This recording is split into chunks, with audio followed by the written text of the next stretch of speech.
La promozione turistica passa anche a volte e soprattutto attraverso la ristorazione, al punto che a Valvasone un gruppo di produttori locali ha creato un vero e proprio brand gastronomico. Tino Zama. Chi assicura lo zafferano, chi le verdure, chi gli insaccati, in questo caso speck. Altri forniscono il buon pane casereccio, la birra spillata artigianalmente, anche l'olio extravergine di oliva. Il settimo produttore ha un compito decisamente importante in quanto allevatore di coniglio, ovverosia l'ingrediente principe del piatto valvasonese, attorno al quale ruota tutto il resto, creato e presentato di recente nella bellissima platea medievale del borgo.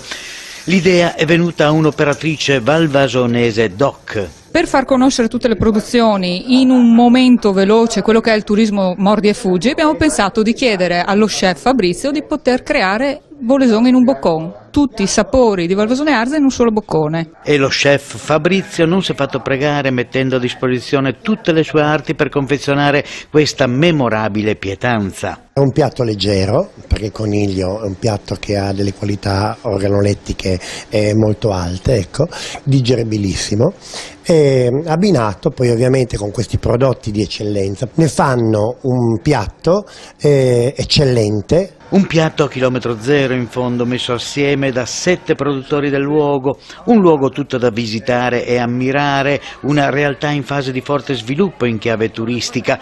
Basti pensare al Borgo delle Spose o alle rievocazioni medievali, in cui l'aspetto enogastronomico ha particolare rilevanza. Iniziativa nata dal mondo dei privati, le loro produzioni che sono riassunte in un piatto che parla del nostro borgo di Valvasone, uno dei borghi più belli d'Italia, un veicolo per promuovere ulteriormente le bellezze del nostro Friuli.